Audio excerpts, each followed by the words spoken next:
Всем добрый день! Добро пожаловать ко мне на кухню. Сегодня у меня капустный пирог. Начинаю приготовление из теста. И для этого мне понадобится маргарин, сливочное масло в равных пропорциях. Можно использовать только одно. Йогурт. Все это комнатной температуры. Мука обязательно просеянная, разрыхлитель и соль. Для начала добавляю разрыхлитель в муку, перемешиваю. И соединяю вместе йогурт с маслом, маргарином и солью. Вот так лопаткой стараюсь все это соединить в единую массу.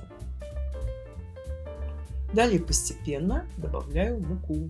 Муку желательно добавлять именно постепенно. Я укажу все точные пропорции, все ингредиенты под видео, но мука у всех разная, ее может идти больше или меньше. Тесто не должно быть очень жестким. Оно не должно липнуть к рукам, но и не должно быть жестким. Далее продолжаю замешивать венчиком. Вот на этом этапе можно перенести тесто на рабочую поверхность и замесить, а можно справиться и в чашке. У меня ушла практически вся мука. Вот так. Домешиваю руками. Уже вот так выглядит тесто. Оно мягкое, но не липнущее к рукам. Далее кладу тесто в пакетик и отправляю на 2 часа, минимум 2 часа в холодильник. Тесто можно хранить в холодильнике до нескольких дней. Также можно замораживать, но размораживать только в холодильнике.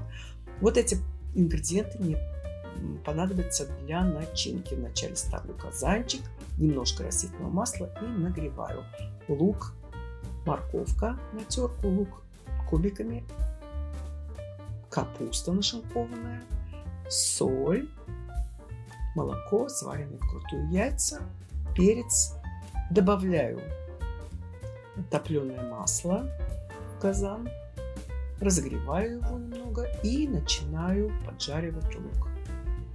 Рецепт топленого масла, ссылка на него будет под видео. Немножко поджариваю лук, дальше добавляю морковь, поджариваю это все вместе. Мне показалось, что у меня суховатая начинка, добавила еще топленого масла. На нем особо вкусная получается начинка. Поджариваю минут 5 все вместе и добавляю капусту. Я ее добавляю в 2 приема, потому что она очень сильно уменьшится в размере. Поджариваю так сначала немного, минут 5, и добавляю вторую половину. И опять вместе прожариваю минут 10. Вот до такого состояния. Присаливаю перец, причу. Сколько готовить капусту, зависит от ваших предпочтений, какую вы хотите получить за начинку. И, конечно же, от того, какая у вас капуста. Немного притушиваю минут 10 на небольшом нагреве при закрытой крышке. И далее добавляю немного молока. Она будет тогда очень нежная капуста. Вообще начинка будет очень вкусная. Солю, и начинка у меня готова. Перекладываю в другую посуду, чтобы она быстрее остыла. Добавляю нарезанные яйца. Добавляю немного укропа, который вы можете не добавлять, если не желаете. Или добавить другую зелень. Вообще любые специи по вашему желанию. Тесто я уже достала с холодильника. И буду сейчас формовать. На присыпанной мукой поверхности сначала формую вот такой вот, типа бревнышко. Делю его на 2 части, 2/3 и 1/3. Из большей части у нас будет дно пирога, из меньшей его верхушка, соответственно.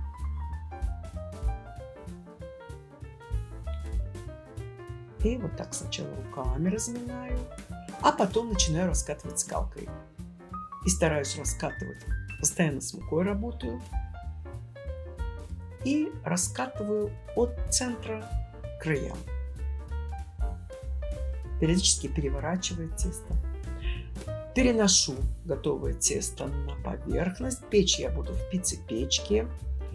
Не пекут пиццу, но и пироги тоже отлично выпекаются. Причем формирую диаметр больше, чем диаметр пиццепечки. 28 сантиметров. Ее диаметр у меня где-то сантиметров 30. Дальше формую другой слой теста. Безусловно, этот пирог вы можете выпекать и в духовке.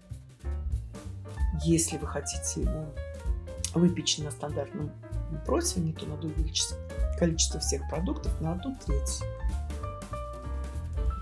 Раскатала и начинаю выкладывать начинку. Аккуратно формую. Вот так раскладываю. Вы можете использовать любую начинку с этим тестом. Любую вами любимую. Мясо, картошка, грибы, что желаете. Вот так переношу тесто, прикрываю и начинаю вот таким образом скреплять пирог, края. Скрепить надо хорошо, чтобы ничего не открылось. Вот так. Но тесто очень податливое и приятное в работе.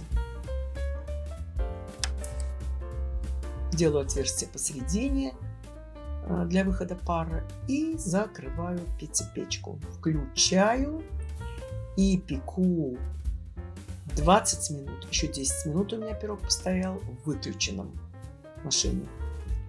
Перенесла на блюдо и немножко дала остыть. И вот нарезаю его. Давайте посмотрим, как же выглядит пирог внутри. Вот такой он.